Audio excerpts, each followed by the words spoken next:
berlalu. Tadi sudah diajar oleh Gembala Andrew bahwa sebagai jemaat kita harus bangun karakter. Itu tidak mudah. Bahkan dari karakter itu nanti akan tersaring mana yang dia tahan uji, mana dia yang tidak tahan uji. Dan akhirnya nanti akan terlihat dan mana Tuhan akan datang menjemput orang-orang yang tahan uji tadi, memiliki iman yang tahan uji. Tentu ini akan berkolaborasi dengan karakter yang terbangun. Oleh sebab itu, salah satu yang tadi saya simpulkan dari khotbah Gembala Andrew adalah setia. Tidak bisa kita semua akan memiliki karakter yang terbangun kalau kita tidak setia. Setia dalam banyak hal. Salah satunya dari rajin bergereja, rajin berjemaat, rajin ada dampaknya di belakangnya ada. Salah satunya hidup bagi Tuhan, setia.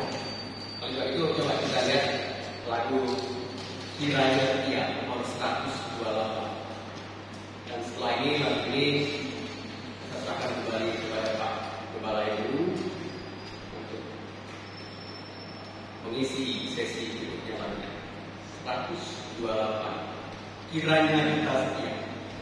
Yang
ini adalah orang-orang yang menggembleng saya, menunjukkan kepada jemaat saya. Ini adalah jawara-jawara memiliki iman sampai akhir. Jadi kami yang dari Solo terus akan melihat sebagai contoh, sampai saat ini kita bertemu masih mereka masih memiliki iman yang dan jemaat saya itu akan mengikuti jejak-jejak. Saya sendiri pun juga harus bersetia. Kami kalau jemaatnya lebih setia, tapi bagaimana saya bisa memberikan kesaksian? Oleh sebab itu, mari kita dengarkan khotbah dari Gembala itu. Silakan Pak Gembala untuk melanjutkan sesi ini. Ya, terima kasih ingin diucapkan. Selamat malam, Bapak Ibu Saudara sekalian. Malam. Sudah kenyang dulu? Jangan kekenyangan. Kenyang, bukan kekenyangan. Oke, sesi kedua ini mengenal bahaya entertainment. Kita berdoa dulu. Bapak Ibu Saudara, terima kasih sekali lagi Tuhan untuk kasih karunia-Mu dan untuk keselamatan yang tak ternilai harganya. Ucapkan syukur bagi Tuhan. Tapi kami ingin terus belajar supaya kasih karunia ini tidak terbuang sia-sia, juga dapat kami manfaatkan dengan baik, sehingga investasi yang Engkau sudah tanamkan di dalam kehidupan kami bisa berbuah bahkan hingga 100 kali lipat. Dan kami mau belajar tetap mohon Roh Kudus yang memimpin kami. Dalam nama Tuhan Yesus kami berdoa. Amin. Oke, kita buka Alkitab di dalam 1 Korintus pasal yang ke-15. Ayat yang ke-33. Kalau sudah dapat kita baca sama-sama. 1 Korintus 15 ayat yang ke-33. Oke. 1 Korintus 15 ayat 33 sama-sama pada ayat ketiga. 1, 2, 3. Janganlah kamu sesat pergaulan yang buruk merusakkan kebiasaan yang baik. Barusan dalam sesi yang terakhir tadi kita bicara mengenai membangun karakter, membangun kebiasaan-kebiasaan yang baik. Tetapi iblis berusaha untuk menghancurkannya. Kita berusaha membangun karakter yang Kristiani, iblis berusaha menghancurkannya. Dan ini adalah peperangan. Peperangannya, medan tempurnya ada di pikiran kita. Ya, ada satu buku yang bagus sekali. Dia berkata bahwa peperangan rohani itu terjadi di pikiran kita. Tuhan lawan iblis. Siapa yang diperebutkan? Hati manusia yang diperebutkan. Ya. Tuhan mau menarik hati manusia, iblis juga mau menarik hati manusia. Pertempuran rohani itu juga medan tempurnya di dalam pikiran kita. Jadi kalau kita kalah, maka kita akan ikut iblis. Tapi kalau Tuhan menang, kita ikut Tuhan. Kita menang. Ya. Jadi ini ada suatu pergumulan yang senantiasa terjadi semenjak kita diselamatkan.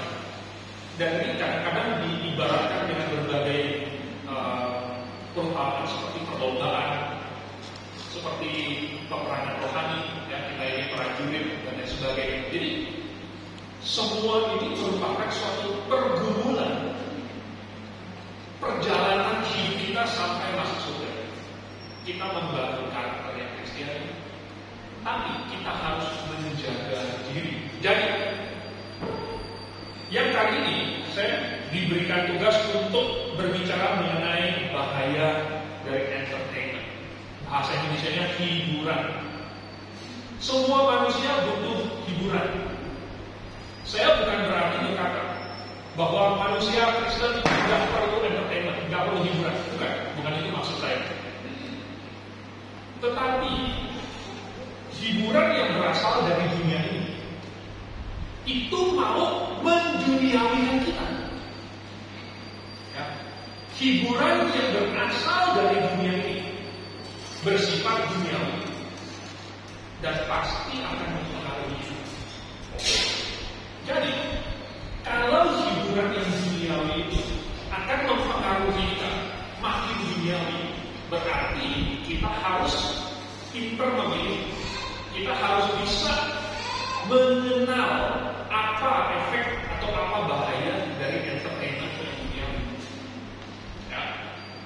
Jadi misalnya, karena saya dokter, saya belajar obat-obatan. Saya tahu ada obat-obatan yang punya efek yang begini, punya efek begitu, efek sampingnya ini dan itu. Maka untuk mengobati suatu penyakit, kita pilih-pilih. Kita pilih-pilih, oh ini cocok, yang itu kurang cocok. Misalnya antibiotik ada yang kuat, ada yang menengah, ada yang keras. Ada yang generasi 1, generasi 2, generasi 3, generasi 4 yang kita kasih, yang mana dulu dan lain sebagainya, ada berbagai macam pertimbangan.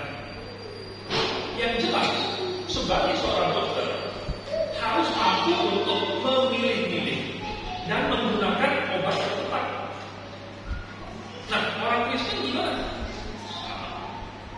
Orang Kristen yang peduli dengan kerohanian juga harus memilih entertainment dengan benar, dengan tepat. Karena entertainment itu ada bahayanya.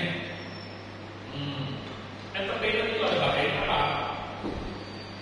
Jadi, misalnya nomor 1 film. Ada yang hobinya nonton film, ya. Dan mungkin nggak apa-apa, barangkali nggak apa-apa. Misalnya film yang ditonton itu adalah film dokumenter, ya. Itu lumayan. Saya juga suka menonton film dokumenter. Tetapi tahu tidak bahwa mayoritas film hari ini itu dibuat dengan tujuan untuk mempengaruhi pemikiran kita. Sutradaranya, penulis naskahnya, bahkan pemain-pemainnya punya agenda untuk mempengaruhi pemirsa penonton. Misalnya Hollywood itu pengaruhnya luar biasa besar karena dia sudah mendunia. Di mana-mana orang nonton film Hollywood. Tetapi apakah yang diajarkan di dalam film-film Hollywood? Mereka nggak mengajarkan, mereka menayangkan dan mereka langsung mengubah budaya, mengubah pemikiran orang, mengubah mindset orang. Misalnya tentang hal yang sangat tidak diduga, misalnya mengenai cinta. Menurut film-film Hollywood, apa itu cinta? Kalau laki-laki ketemu dengan perempuan, lalu tiba-tiba jantung berdegup kencang, tiba-tiba tangannya ini berkeringat dingin, ya kan? Tiba-tiba ada rasa, itulah cinta. Lagu apa itu? Indikan rasanya cinta. Siapa yang nyanyi? Oh, indikan cinta. Wah, itu zaman dulu saya main. Populer. Menurut dunia, cinta itu adalah perasaan. Menurut dunia, dan itulah yang selalu ditayangkan di dalam film. Ya kan? Jadi kalau ada cewek dari dongeng-dongeng, biasanya putri selalu ketemu dengan pangeran. Ya kan? Siapa di sini yang pernah bermimpi akan ketemu dengan pangeran? Kalau di Indonesia kurang realistis. Tapi kalau di Eropa kan masih ada bangsawan, masih ada raja gitu, masih mimpi-mimpi. Siapa tahu saya jadi tuan putri nanti kalau ketemu dengan pangeran. Ini dari cerita saya sudah bermimpi, saya mau ketemu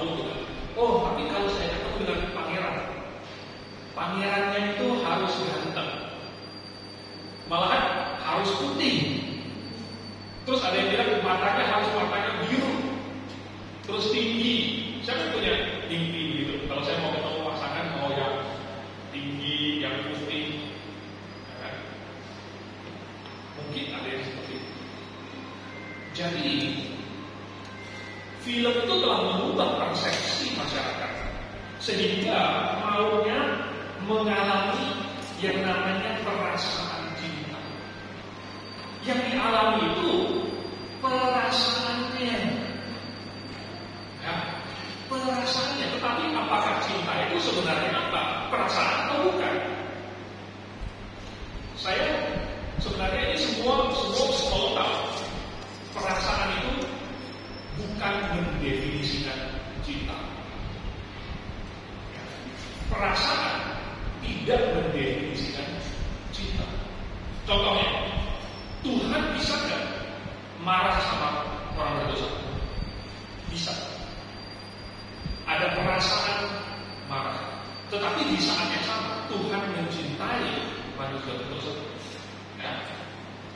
Ini absolut. Tuhan mencintai itu absolut. Tapi Tuhan marah juga objektif. Jadi orang bisa marah sekaligus mencintai. Ya. Orang tua bisa marah kepada anak sekaligus sambil mengasihi anak tersebut. Jadi sekali lagi dibuktikan bahwa perasaan tidak mendefinisikan cinta. Ya. Tetapi ini kan, tapi bukan itu yang kelihatan di dalam film. Di dalam film itu pokoknya kamu punya rasa, maka itu sudah cinta. Terus kalau kamu mau menikah sama orang, yang paling penting adalah kamu mencintai dia. Benar nggak? Ada rasa cinta. Benarkah? Benarkah ini yang paling penting dalam pernikahan? Dan mungkin rata-rata orang muda bilang penting. Kalau saya nggak suka sama dia, saya nggak cinta, saya mana mau menikah sama dia? Benar nggak? Atau siapa? Semua. Saya sendiri termasuk. Kalau tidak cinta, mana mungkin mau menikah? Tetapi di saat yang sama ada orang yang dijodohkan tanpa perasaan cinta, tetapi bisa mencintai. Contohnya di Alkitab itu adalah Ishak. Waktu Abraham suruh hambanya untuk cari istri buat si Ishak, Ishak nggak pernah ketemu dengan Rebeka, tetapi ketika dia pertama kali ketemu dengan Rebeka, dia bawa Rebeka istri itu masuk ke dalam tenda ibunya. Lalu tercatat di situ Kejadian pasal 24, Ishak mencintai Rebeka. Pertama kali ketemu, langsung menikah dan langsung saling mencintai. Rupanya dasar mencintai, dasar merasakan cinta dulu, bukan syarat utama untuk menikah. Ya. Tapi itulah yang kita lihat di dalam film Hollywood. Ya. Dan bahkan film Hollywood mendorong apa yang kamu rasakan, apa yang kamu inginkan, apa yang kamu impikan, itu yang harus kamu ikuti. Makanya follow your dreams. Pernah mendengar istilah itu? Ikuti mimpimu. Tapi kalau mimpi kamu dari mafia itu gimana? Kadang-kadang kita dibohongi oleh konsep-konsep yang berawan-awan, yang mengawang-awang begitu, yang kedengarannya cantik, tetapi tidak realistis. Karena mimpi kita itu adalah sesuatu yang kita lihat pada saat kita sedang tertidur. Jangan ikuti mimpi yang benar, ikuti yang Tuhan mau. Bukan ikuti mimpimu. Kita adalah manusia berdosa, punya mimpi berbagai macam. Ada mimpi yang gak bagus, ada mimpi yang tidak sesuai dengan kehendak Tuhan. Kebetulan kalau mimpi kamu sesuai dengan Tuhan, ya ikuti. Tapi itu namanya bukan mengikuti mimpimu,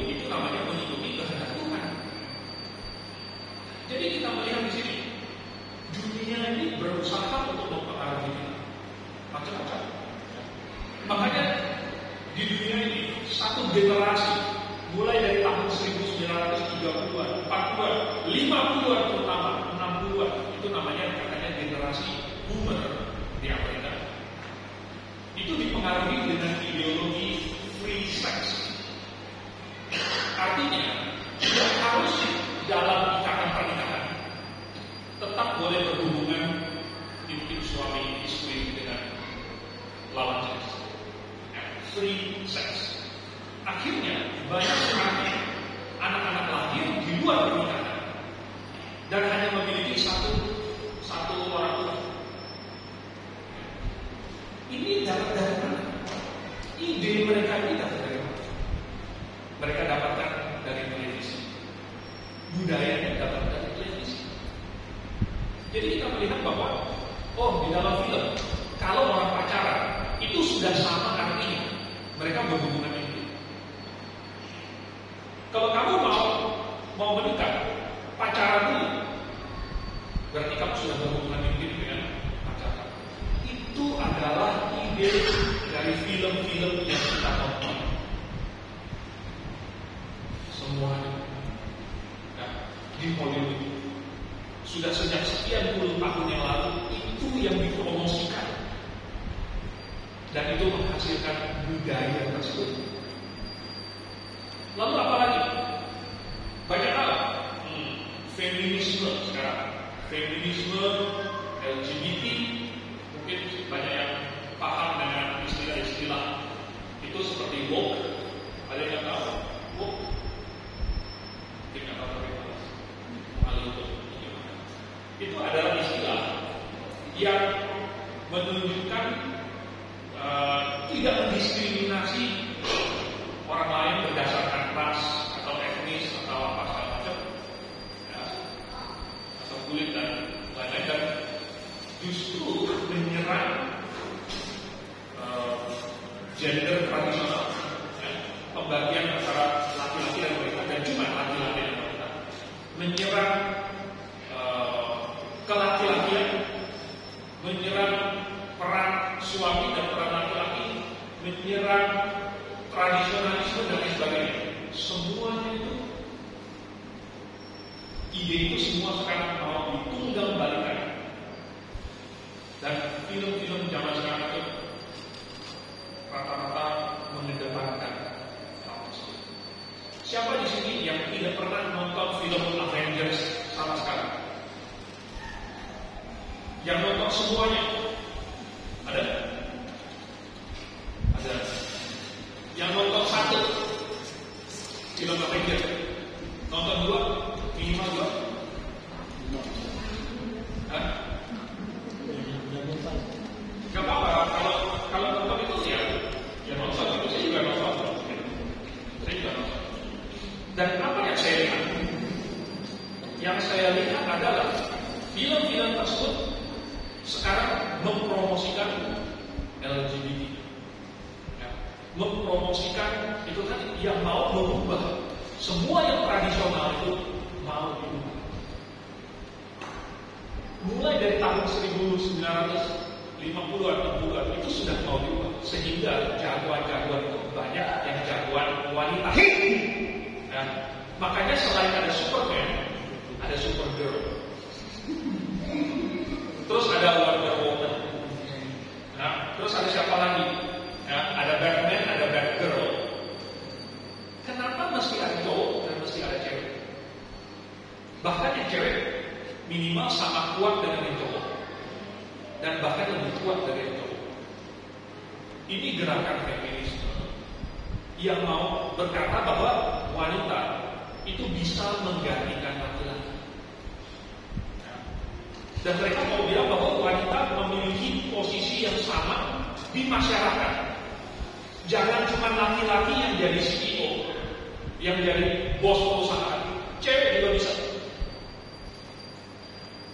Sekilas kita bilang, ya bisa sih. Ya, yang laki-laki bisa lakukan, wanita bisa nggak lakukan? Ya, bisa sih. Ya. Tetapi bukan itu agendanya. Agenda mereka adalah mempromosikan bahwa ya wanita nggak usah jadi ibu rumah tangga. Kalau kamu jadi ibu rumah tangga, kamu itu seolah-olah indah dan kamu mengabaikan karir kamu gitu. Kamu bisa jadi wanita karir yang hebat. Kamu bisa lebih hebat dari laki-laki bahkan. Dan lain sebagainya. Tetapi akibatnya kepada keluarga. Sehingga di banyak keluarga dua-duanya kerja, anak-anaknya ditinggal.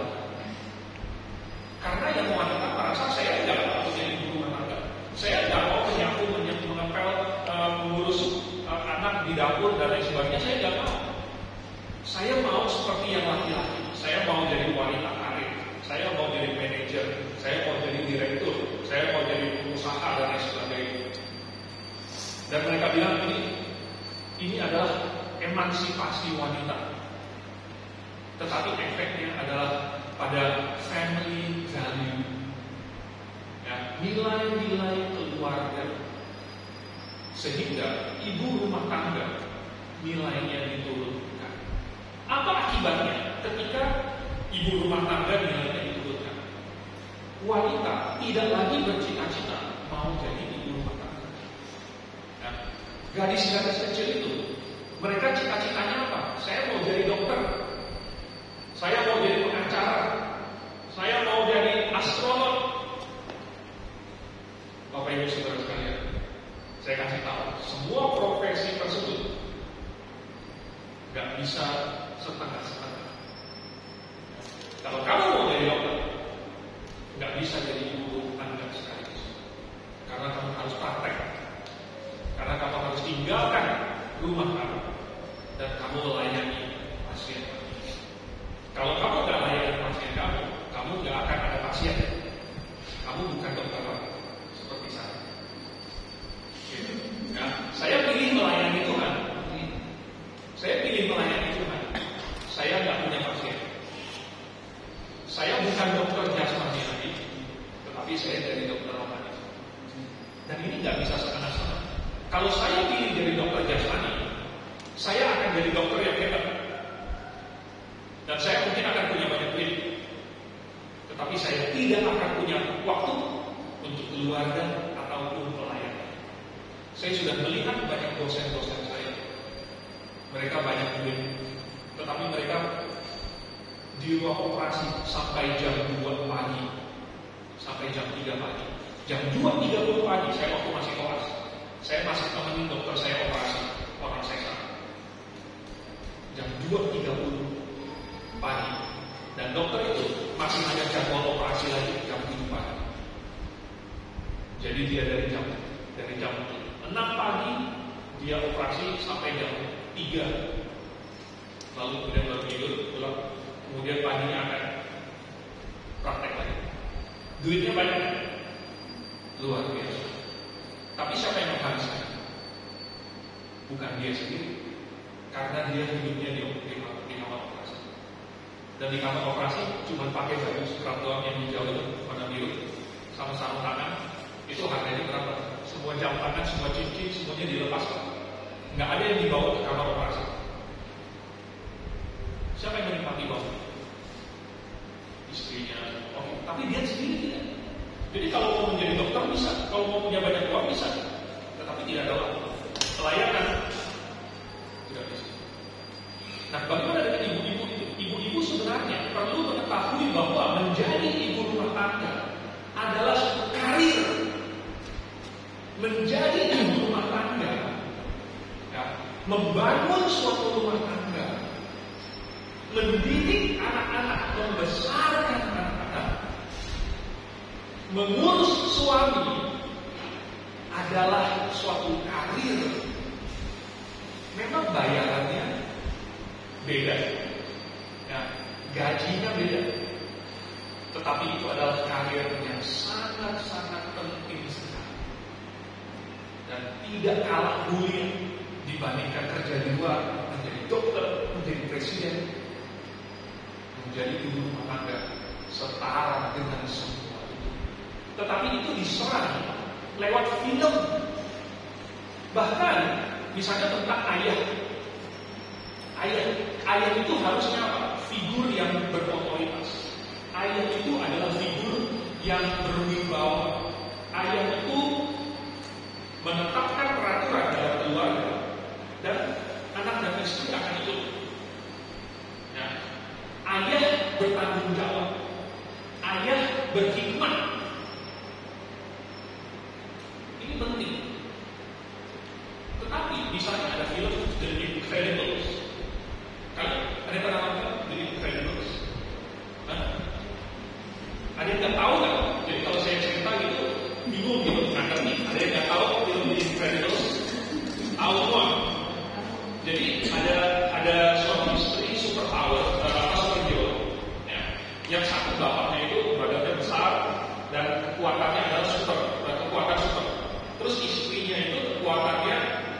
bisa elastic girl, ya, terus punya anak segala macam.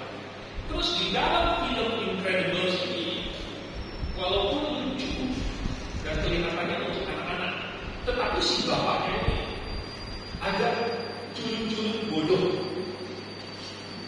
Ya, agak culun-culun bodoh dan kurang bisa mengendalikan temperamennya, kurang bisa mengendalikan dirinya, kurang bisa mengajar anaknya dan lain sebagainya.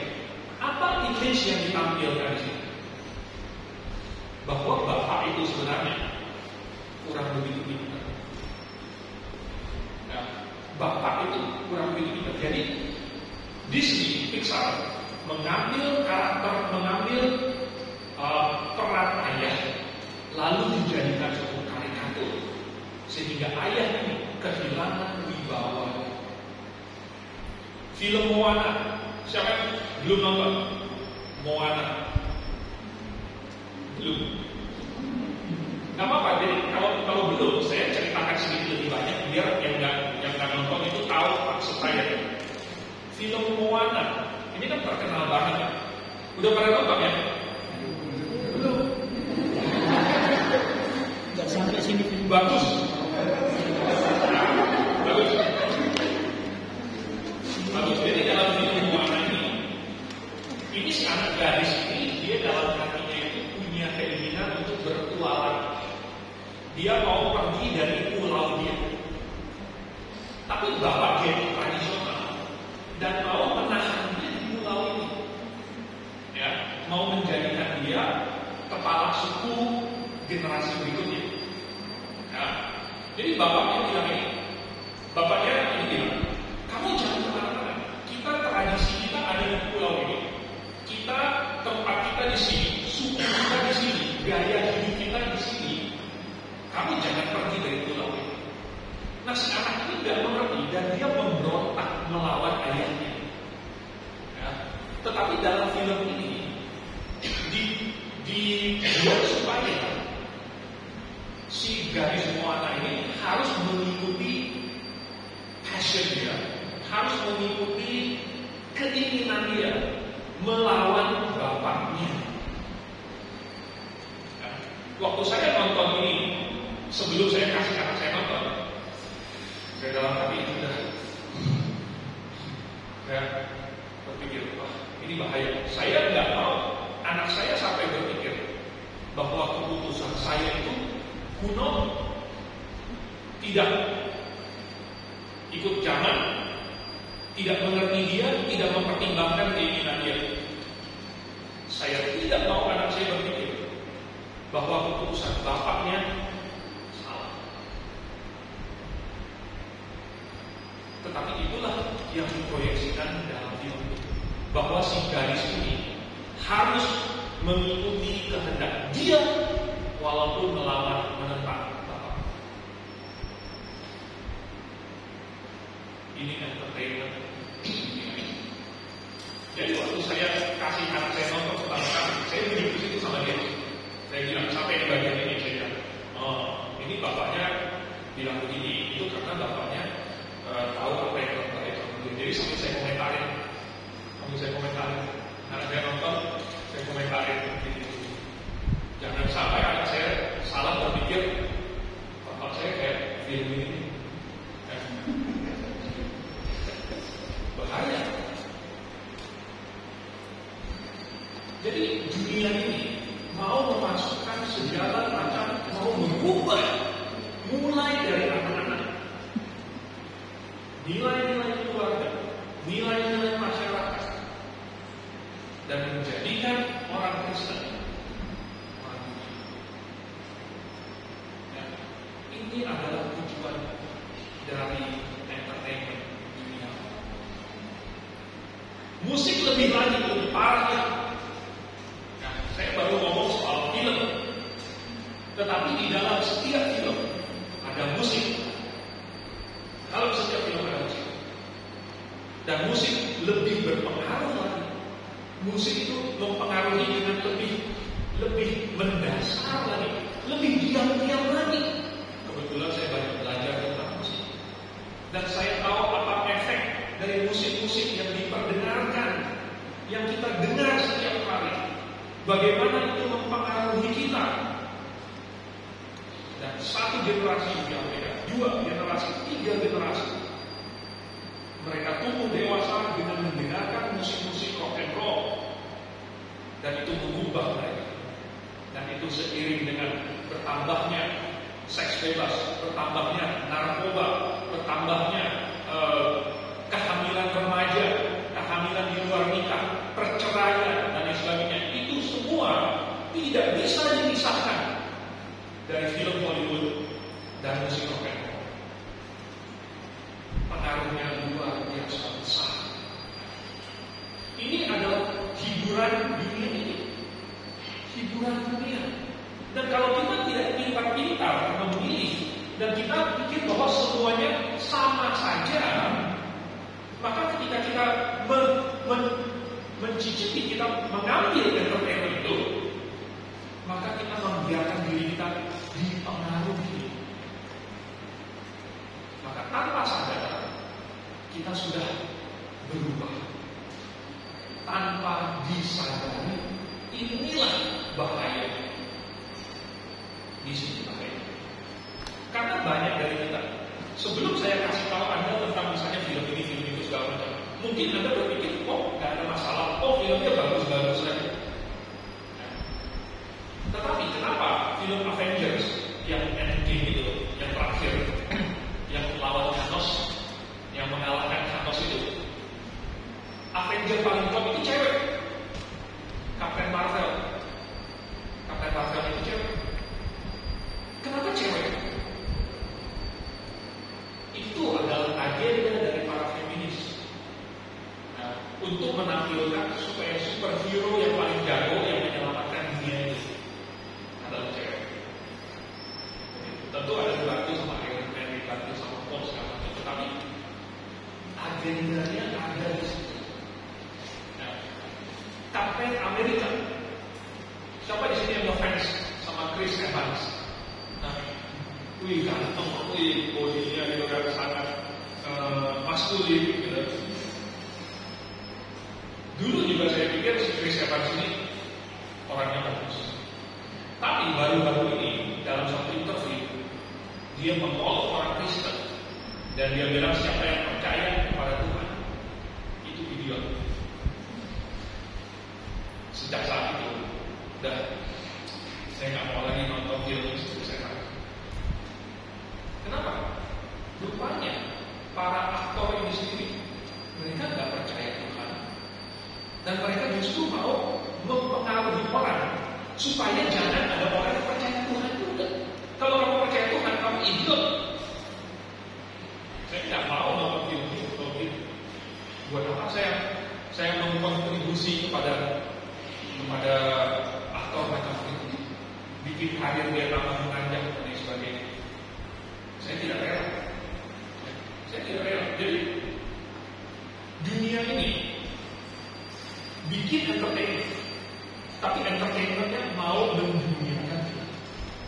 Nah, ada satu pengkhotbah yang pernah bilang bahwa TV itu adalah jendela bukan kepada dunia, tetapi ke neraka. Yang kamu lihat di sini adalah kelakuan orang-orang neraka, orang-orang yang akan masuk neraka, dan kita melihat itu. Yang kita nonton di drama itu apa?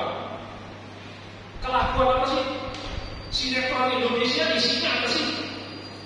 Kalau bukan tentang selingkuh, ya, tentang putus cinta lalu segala macam, atau cinta remaja, itu isinya. Makanya yang layangan putus itu, yang siapa yang belum nonton layangan putus?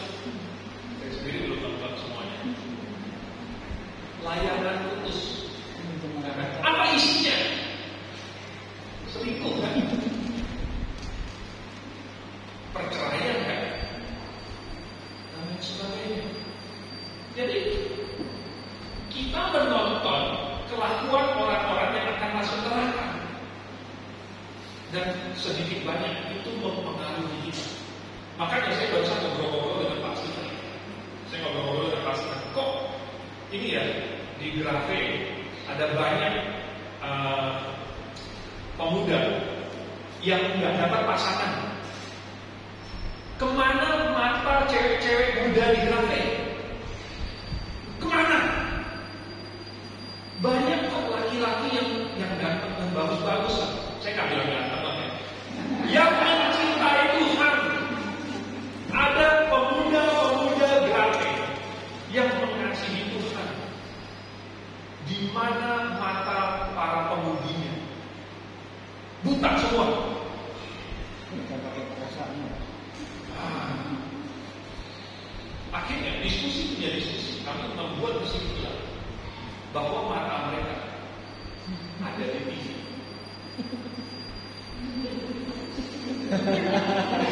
Mereka melihat cowok-cowok Korea. Nah, cowok-cowok Korea yang putih, yang rambutnya gayanya kayak begitu, nah, yang sudah operasi plastik dan lain sebagainya, dan itu yang ganteng.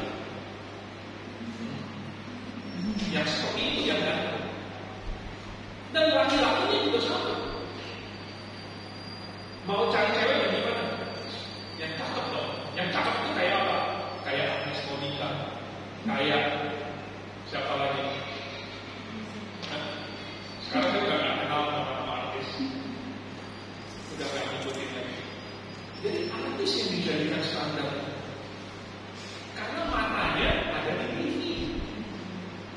Yang di depan mata mereka, yang di depan yang di gereja ini nggak dilihat, terlalu rendah pandangannya itu ke artis. Padahal justru yang di gereja ini yang setia, yang mengasihi Tuhan. Itu efek dari apa?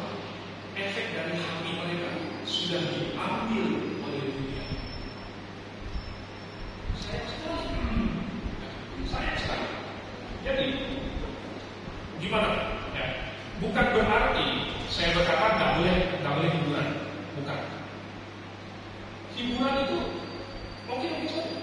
Tetapi seperti apa yang kita pilih? Seperti apa yang kita pilih?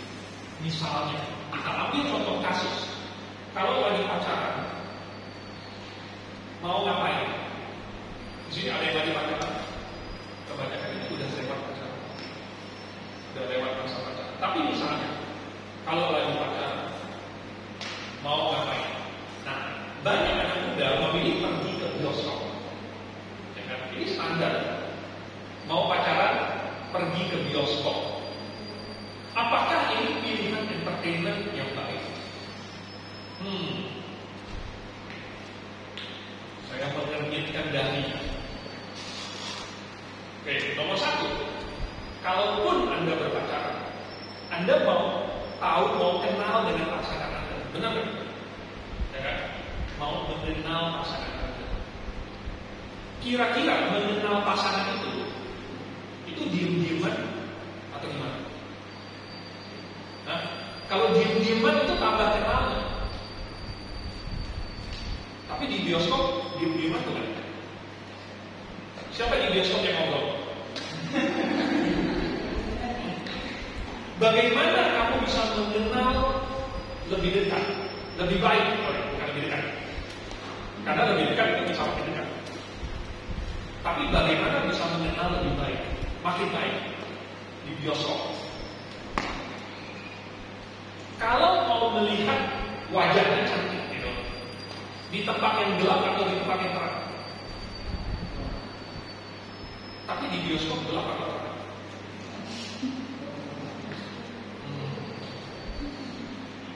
Ya. Dan pilihan filmnya, pilihan jamnya dulu. Pilihan jam, ada yang midnight segala macam kan? Oh. Terus pilihan filmnya, film apa yang dipilih? Bagaimana bisa mengenal lebih dekat lewat nonton film? Jadi orang zaman dulu, atau orang zaman dulu, karena saya masih termasuk zaman modern. Tapi biasanya harusnya kalau mau makin dekat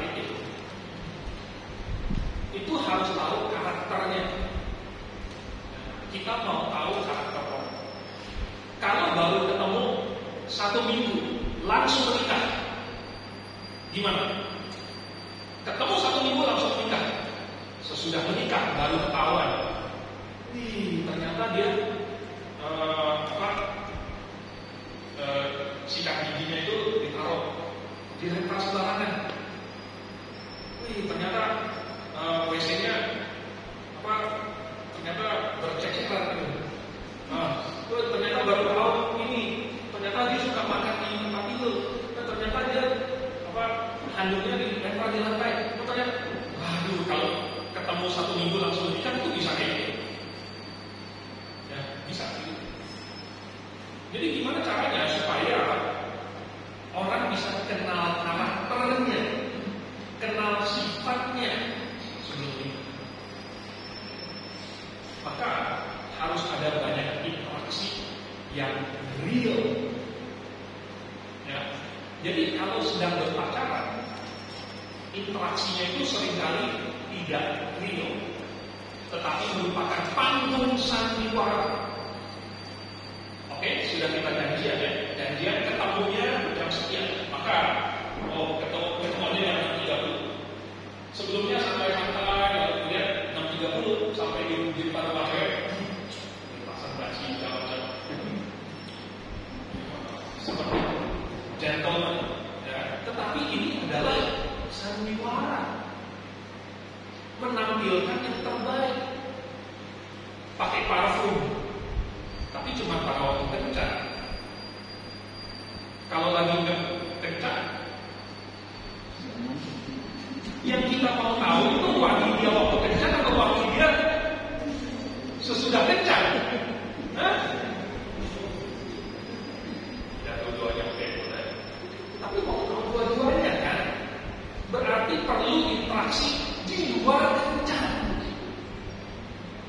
Perlu interaksi di luar pacaran. Di mana interaksi di luar pacaran? Bukan di kosan. Ya, di gereja. Itulah interaksi.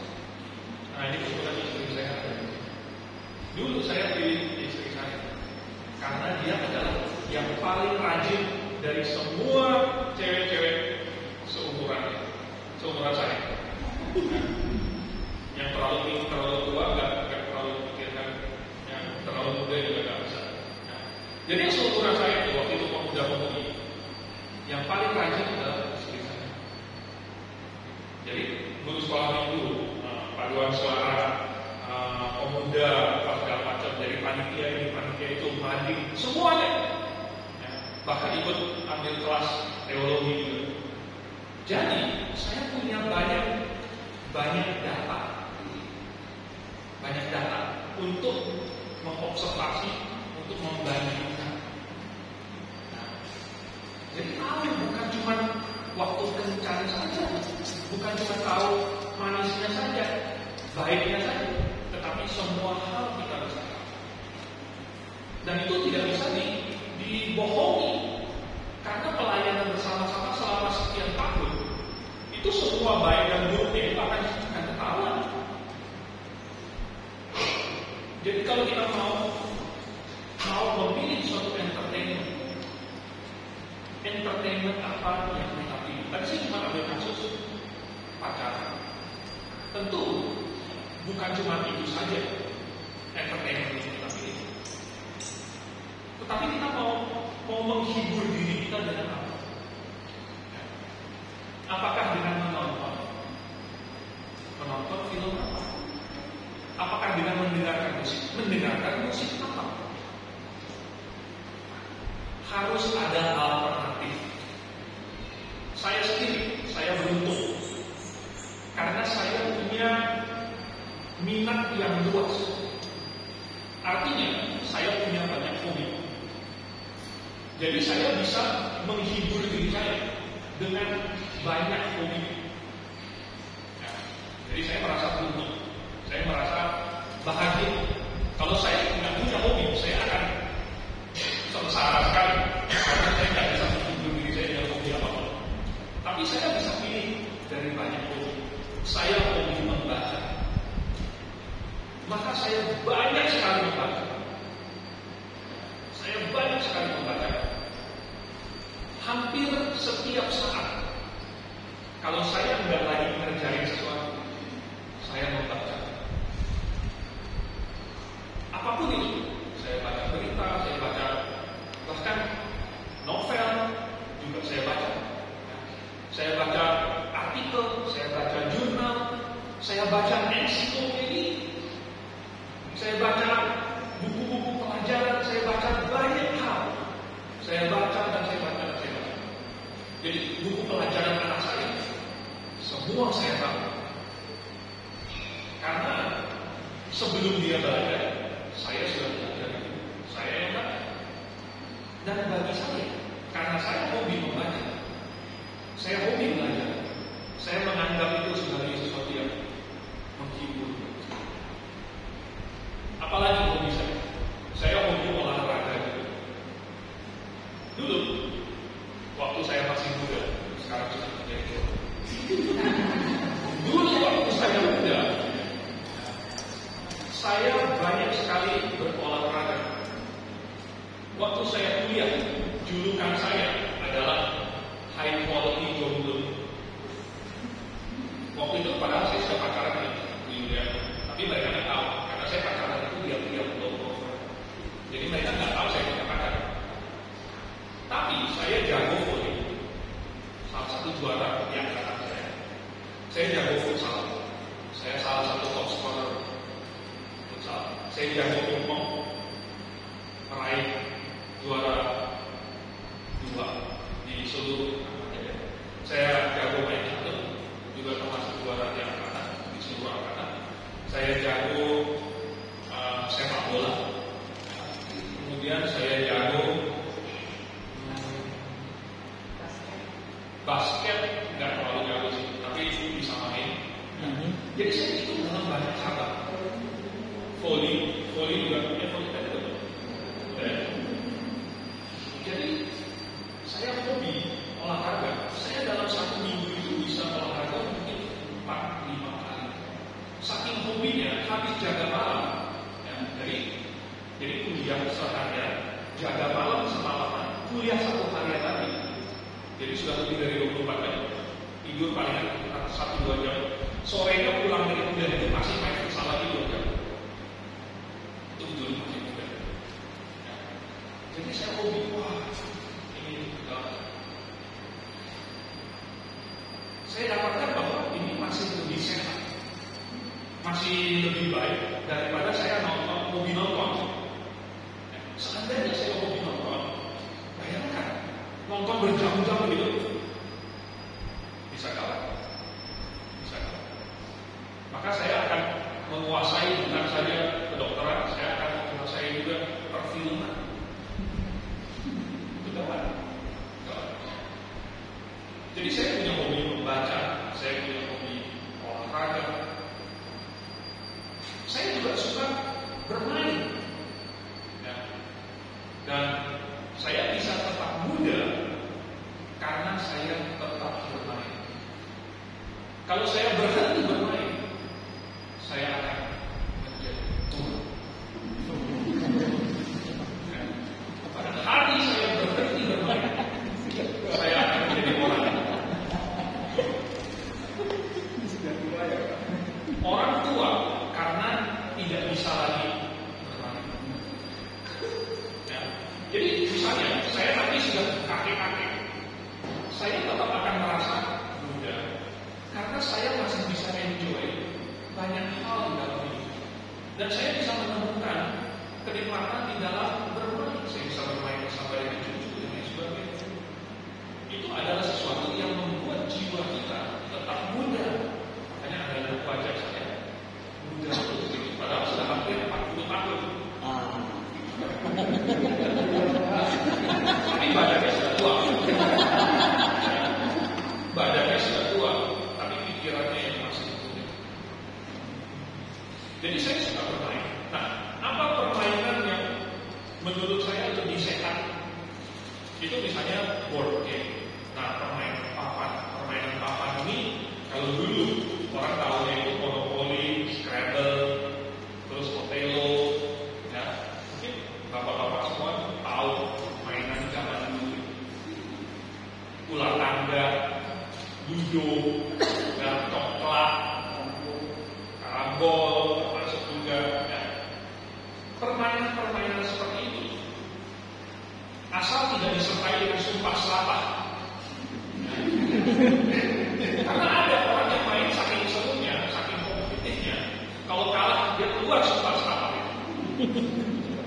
Jangan main sama orang. Cepat tua itu. Kalau sekarang dimakan, menterinya dimakan, terus keluar sumpah itu. Saya menemukan bahwa rupanya bermain bersama dengan orang, sesama orang Kristen, dengan keluarga, justru membangun hubungan yang indah. Ini lebih sehat daripada nongkrong. Nongkrong itu cuma diam dan diam. Tetapi kalau kita berinteraksi sosial, itu lebih bagus. Jadi saya akan kumpulkan gorden yang permainan apa yang seru-seru, dan saya suka yang menstimulasi otak. Jadi bukan yang cuma lempar dari jalan. Kan monopoli kayak gitu. Ya. Lempar dari 12 beli, gitu kan? Kalau sampai di hotel orang bayar. Kalau masuk penjara begitu. Itu cuma lempar dari, kemudian jalan, duduk, lempar. Oh, misalnya double keluar. Itu bagi saya tidak menstimulasi otak saya. Otak saya atrofi, cuma lempar dari jalan, itu tanpa membosankan. Saya membutuhkan sesuatu yang menstimulasi pikiran saya, sehingga saya mencari bagaimana caranya menang, apa jalan yang terbaik.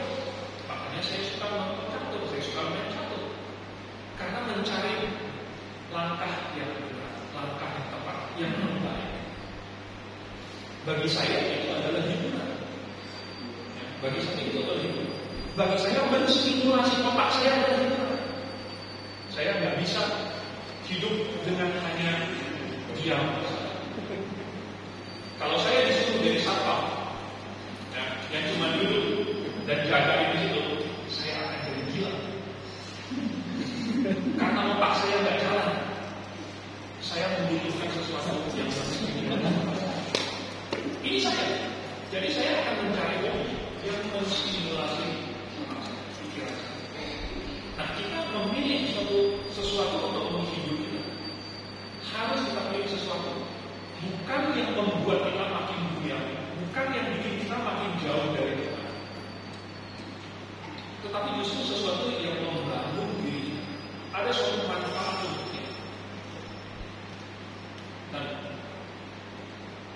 seandainya pun kita harus terpapar kepada efek-efek negatif yang dunia ini suguhkan kepada kita, kita minimal harus waspada bahwa itu ada bahaya.